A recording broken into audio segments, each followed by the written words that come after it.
Nós da NASA descobrimos algo aterrorizante no espaço profundo. Trabalho para a NASA como astrônomo e há certas coisas que mantemos escondidas do público.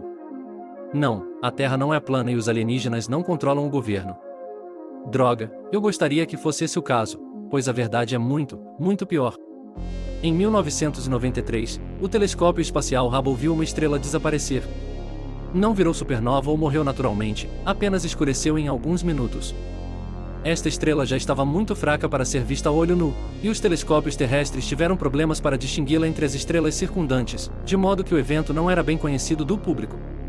Na época, acreditamos que a explicação mais provável era que uma nuvem de poeira interestelar havia flutuado entre a Terra e a estrela, obscurecendo-a de vista. Foi notado e principalmente esquecido. Em 2007, mais 2 estrelas desapareceram. Devido às circunstâncias deste evento, isso foi muito mais preocupante. As 2 estrelas em questão faziam parte de um sistema binário, orbitando uma outra a uma distância bastante próxima. Se uma nuvem de poeira interestelar fosse a culpada novamente, ambas teriam parecido desaparecer simultaneamente, ou muito perto disso. Em vez disso, ambas as estrelas desapareceram individualmente em um período de minutos, separadas por um intervalo de cerca de 8 horas. Este sistema binário também estava cerca de 15 anos-luz mais próximo da Terra do que a estrela que havia desaparecido em 1993. Depois de revisar cuidadosamente milhões de imagens do Hubble, eles identificaram mais 2 estrelas que haviam desaparecido, nos anos de 1995 e 2002. Elas estavam todas na mesma vizinhança estelar, a apenas alguns anos-luz uma da outra. A única conclusão que podemos tirar foi que alguma influência desconhecida, viajando perto da velocidade da luz, estava cobrindo ou destruindo essas estrelas. Infelizmente, o Hubble não era sensível o suficiente para nos dizer mais do que isso. O telescópio espacial James Webb tornou-se operacional há alguns meses. Embora os canais oficiais digam que ainda está sendo testado, estamos coletando dados ativamente desde o início de fevereiro. Uma das primeiras coisas que fizemos foi apontar o telescópio para as regiões do espaço ocupadas pelas estrelas desaparecidas. Se eles estivessem sendo bloqueados por nuvens de poeira, o aumento da sensibilidade do JWST poderia ter conseguido ver através deles e confirmar que as estrelas ainda estavam lá. Infelizmente, não tivemos essa sorte. As primeiras 3 estrelas que desapareceram ainda estavam completamente escuras. No entanto, os detectores de ondas gravitacionais logo encontraram algo estranho. Em todos os casos, não apenas as massas estelares ainda estavam presentes, mas a quantidade de massa realmente aumentou.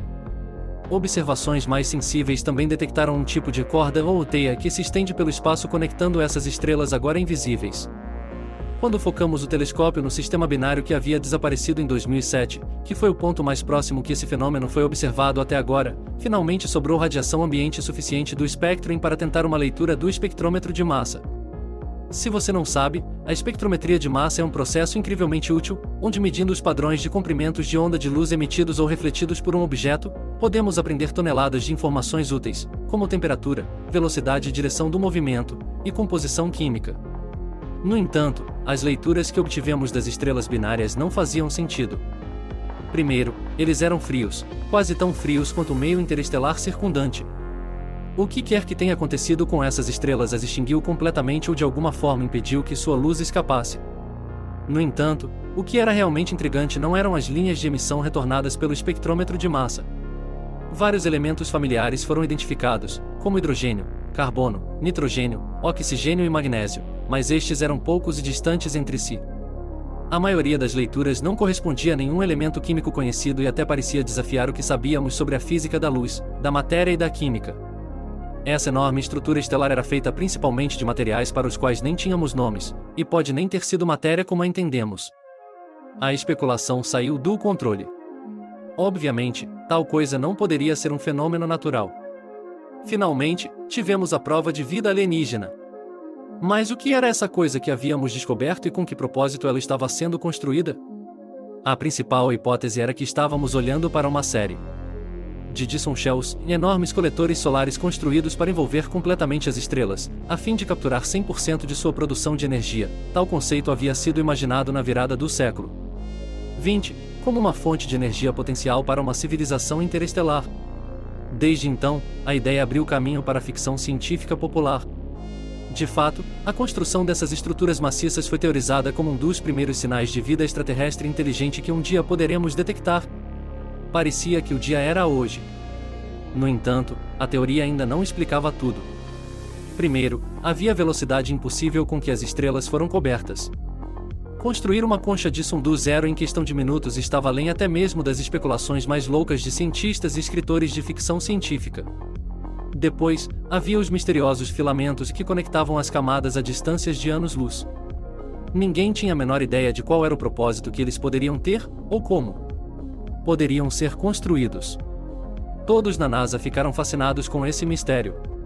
Em retrospectiva, seria melhor nunca descobrirmos a verdade. Menos de um mês atrás, o JWST detectou uma série de rajadas incomuns de energia emanadas do espaço interestelar. Estes estavam ocorrendo na borda de um sistema estelar a aproximadamente 12 anos-luz do sistema binário que desapareceu em 2007. Quando focalizamos o telescópio neste sistema, logo determinamos que também não eram fenômenos naturais.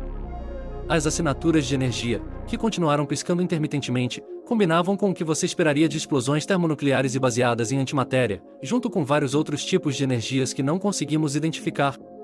Essas explosões, embora ainda não visíveis a olho nu na Terra a essa distância, foram absolutamente tremendas em magnitude, facilmente bilhões de vezes mais poderosas do que qualquer arma nuclear que a humanidade pudesse construir.